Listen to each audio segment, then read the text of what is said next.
1938 के वसंत की एक रात जो जापान के कामो गांव के लिए काफी भारी पड़ी। आधी रात को अचानक से लोगों की लाशें बिछनी शुरू हो गईं और कई लोग खुद को बचाने की वजह से बुरी तरह घायल हो गए। देखते ही देखते 21 साल के लड़के ने एक छोटे से गांव को इतने बुरे माहौल में बना दिया जिनके बारे में लोगों ने सोचा ही नहीं था। 20 मई 1938 शाम के अराउंड 5 बज रहे थे। उसी समय 21 साल का मुत्सुओ तोई अपने गांव कामो के काइयो डिस्ट्रिक्ट की पावर लाइन को कट कर देता है, जहां वो छोटी उम्र से ही रह रहा था। वहां के लोगों को अपनी इलेक्ट्रिसिटी पावर कट होने से कोई ज्यादा फर्क नहीं पड़ा, क्योंकि उस टाइम इलेक्ट्रिसिटी का ज्यादा यूज भी नहीं किया जाता था। अब 21 मई की लगभग आधी रात को मुत्सुओ तोई अपने आउटफिट पहनता है जो उसने खुद ही डिसाइड किया था। इसके बाद उसने अपने हॉरिबल टूल्स को इकट्ठा करना शुरू किया, जिसमें उसके पास उसकी कटाना, 9 शूट की कैपेसिटी वाली शूट गन,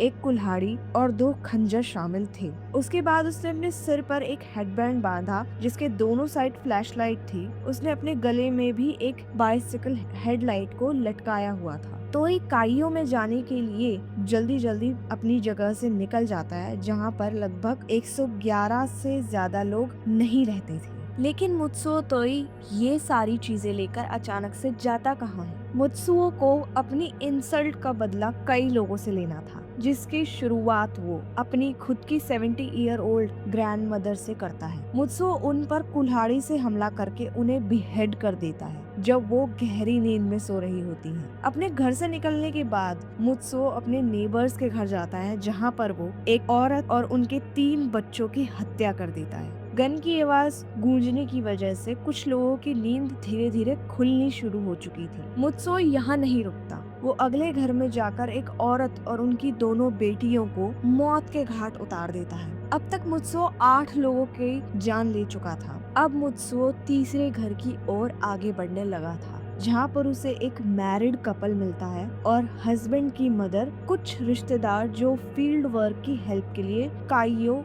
गांव में आए होते हैं। मुत्सुओ जल्दी जल्दी उन सबको शूट करता है ताकि उनमें से कोई बच ना पाए, लेकिन उनमें से ओल्ड मदर बच जाती है और अपनी जान की भीख मांग रही होती है। तब मुत्सुओ उन्हें बताता है कि मुझे आपकी फैमिली से कोई दिक्कत नहीं है, पर आपके बेटे ने जिस लड़की से शादी की है वो उन्हीं परिवार से है जिनसे मुझे दिक्कत है, तो अब मुझे आपको मारना होगा, और उनको पॉइंट ब्लैंक रेंज पर शूट कर देता है। तब भी वो ओल्ड लेडी बच जाती है और जो भी हॉरिबल चीजें उस रात को हुई वो सबको बता पाती है। मुत्सुओ चौथे घर में पहुंच चुका है। फादर, मदर और उनकी दोनों बेटियों को शूट करता है, जिनमें से एक बेटी अपने घर से निकलकर पड़ोसियों के घर भाग जाती है, जहां का ओनर उसे अपनी बेटियों के साथ वुडन बोर्ड के नीचे छुपा देता है। उसके पीछे पीछे मुत्सुओ भी उस घर में आ जाता है और उन लड़कियों के फादर को शूट कर देता है। उनकी बेटियों को भी गोलियां लगती हैं, बट वो बच जाती है। अब मुत्सुओ छठे घर में आ गया है, जिसमें वो ओनर और उसकी मदर का मर्डर कर देता है। वहाँ से निकलने के बाद अब मुत्सुओ अगले घर में एक मदर और उनकी दोनों बेटियों को शूट करता है, लेकिन उनके फादर को ये कहकर छोड़ देता है कि तुमने मेरे लिए कभी रूमर्स नहीं फैलाए, इसलिए मैं तुम्हें छोड़ रहा हूँ।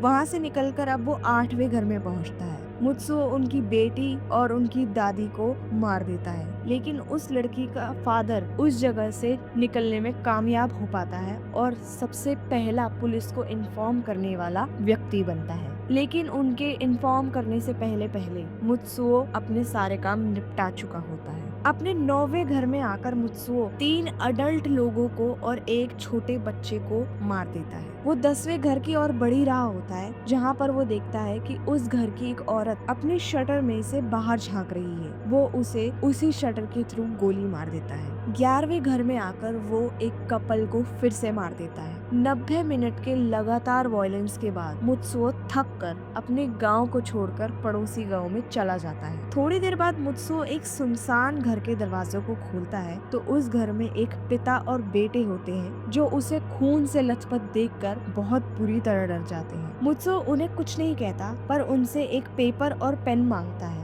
जिसमें से लड़के ने मुत्सुओ के बारे में कई रूमर्स सुने होते हैं, तो वो उससे कुछ नहीं कहता और भागकर उसे एक पेन और पेपर लाकर देता है। मुत्सो अपना सामान लेकर वहाँ से जाते जाते उस लड़के को डांटते हुए कहता है कि अपनी पढ़ाई पर ध्यान दो। जैसे ही सुबह होती है वो पास के एक पहाड़ की चोटी पर चढ़ जाता है और वहाँ पर जाकर अपने लेटर्स में जो भी उसने मर्डर्स किए हैं उनके बारे में एक्सप्लेनेशन देता है कि उसने ये सब क्यों किया। और जब वो ये सब कुछ लिख लेता है तो आखिरी अपने शब्द कहता है कि सुबह हो चुकी है, अब मरने का वक्त आ गया है, और अपनी शूट गन को अपने चेस्ट पर लगाकर ट्रिगर को खींच देता है। मुत्सो के हाथों काइयो की 1/4 पॉपुलेशन मारी जा चुकी थी और जिन घरों को मुत्सो ने दया कर छोड़ा था उन पर लोगों ने काफी ज्यादा शक किया, क्योंकि अब बाहरी लोगों को लग रहा था कि वो सभी लोग मुत्सो के साथ जुड़े हुए थे। धीरे ही धीरे वहाँ से लोग अपना घर खाली कर जाने लगे। मुत्सो तोई का जन्म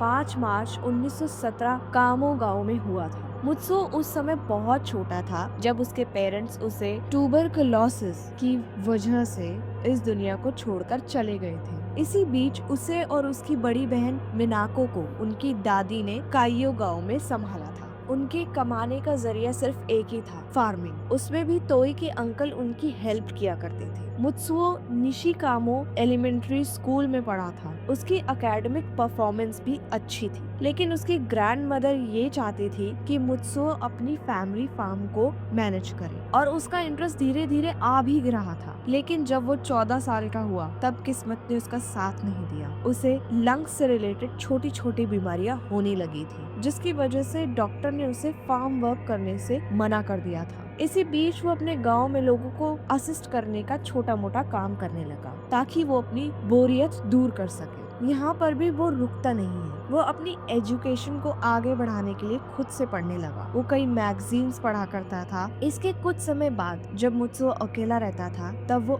युबाई में एंगेज होने लगा। युबाई को दूसरे शब्दों में नाइट क्राउलिंग भी कहा जाता है, जिसे अर्ली 20th सेंचुरी में जापान के आइसोलेटेड रूल में परफॉर्म किया जाता था। इसमें अनमैरिड मेल रात को फीमेल के घर जा सकता था फॉर देयर फिजिकल रिलेशनशिप, पर ये सब तब पॉसिबल था जब इस चीज के लिए यंग वुमेन अग्री करती हो। मुत्सो अपनी विलेज की कई वुमेन से एंगेज हो चुका था, लेकिन जब वो 17 साल का हुआ तब उसकी बड़ी बहन मिनाको की शादी कर दी गई और वो इचिमिया विलेज में शिफ्ट हो गई। तब से मुत्सो को घर में और ज्यादा आइसोलेटेड होकर रहना पड़ा। इसी समय वो मैगजीन पढ़ा करता था जहाँ पर मैस्कुलिनिटी को आइडोलाइज किया जाता था। मुत्सुओ को भी ऑनरेबल सोल्जर बनने की इच्छा हुई, क्योंकि उस टाइम मिलिट्री में होना मतलब आप फिजिकली बहुत फिट हो। पर उसे डर था कि जो उसके पेरेंट्स के साथ हुआ वो इसके साथ ना हो। मुत्सुओ लंग्स की वजह से बार बार बीमार पड़ रहा था। 1937 अब मुत्सुओ 20 साल का हो गया है। अब वो समय आ गया जब मिलिट्री कॉन्स्क्रिप्शन एग्जाम देना था। उसके दिमाग में बस यही था कि उसे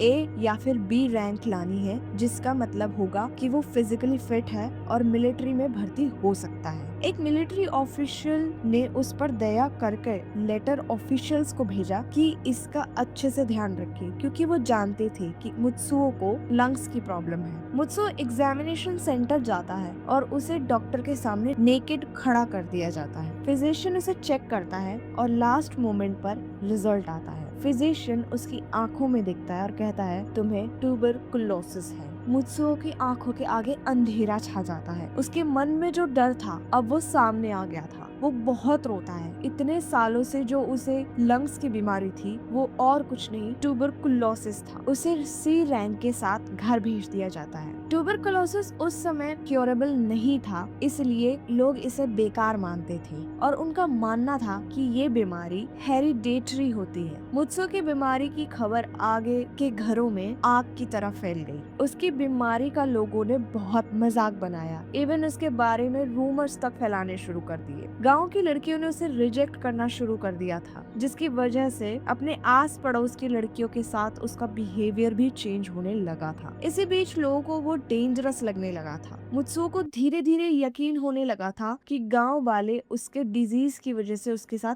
ऐसा बिहेव कर रहे हैं और इस सोसाइटी में वो खुद को एक विक्टिम समझने लगा। मुत्सुओ के दिमाग में इतना गुस्सा भर जाता है कि वो सोयामा जाता है अपने लाइसेंस रजिस्ट्री कराने के लिए, ताकि वो शूट गन खरीद सके। लाइसेंस रजिस्टर करते हुए रीजन बताता है कि वो जंगल के सुअरों के शिकार के लिए ये गन खरीद रहा है। उसके बाद वो रात दिन पहाड़ों पर गन की प्रैक्टिस करता था। लोग उसके हाथ में गन देखकर शक करते थे कि ये गन क्यों खरीद कर लाया है। इवन उसकी ग्रैंड मदर को उसकी चिंता होने लगी थी, उसका ऐसा रूड बिहेवियर देखकर। अपने घर और फार्म लैंड पर लोन ले लिया था ताकि वो और वेपन खरीद सके। एक दिन ऐसा आता है जब उसकी ग्रैंड मदर मुत्सुओ को उनके सूप में कुछ व्हाइट पाउडर मिलाते हुए देखती है, तो उन्हें लगता है कि वो उन्हें मारने की कोशिश कर रहा है। उसी समय वो लोकल पुलिस को रिपोर्ट करती है। पुलिस घर में सर्च करते हैं, उन्हें सभी वेपन्स मिलते हैं। मुत्सुओ अपनी एक्सप्लेनेशन में बताता है कि वो व्हाइट पाउडर और कुछ नहीं बल्कि मेडिसिन थी। पुलिस मुत्सुओ के सारे वेपन्स को सीज कर लेते हैं और उसका लाइसेंस भी कैंसिल कर देते हैं। मुत्सुओ यहाँ पर भी नहीं रुकता, उसके पास और भी कई सारे कॉन्टैक्ट्स थे जिनकी मदद से उसने दूसरे वेपन इकट्ठे कर लिए थे। अब वो दिन आता है जो उस गांव पर भारी पड़ने वाला था। कुछ टाइम बाद उसे पता चलता है कि उसकी 2 एक्स लवर जो उसे छोड़कर किसी और से शादी करके दूसरे गांव चली गई थी, वो अपने घर कुछ दिनों के लिए वापस आ रही हैं। मुत्सुओ को एक वजह मिल जाती है अपने प्लान को अंजाम देने की, और वो 21 मई को 30 लोगों की जान ले लेता है और 3 लोग घायल मिलते हैं। मुत्सुओ ने लेटर में अपनी दादी को मारने का भी रीजन बताया था। उसने उन्हें इसलिए मारा ताकि उसके जाने के बाद लोग उन्हें मर्डरर की दादी ना बुलाएं और वो अपना बाकी का समय दुखी रहकर ना बिताएं। बाकी के लेटर्स में उसने उन 3 लोगों को मारने का कारण बताया कि वो उसका मजाक बनाते थे और उसके बारे में कई सारे रूमर्स भी उन्होंने ही फैलाए थे। उसे काफी दुख था कि वो अपनी बहन और उसके पति को इस तरह छोड़कर जा रहा है। इस केस को कई न्यूज़पेपर और न्यूज चैनल ने सुयामा मैसेकर का नाम दिया।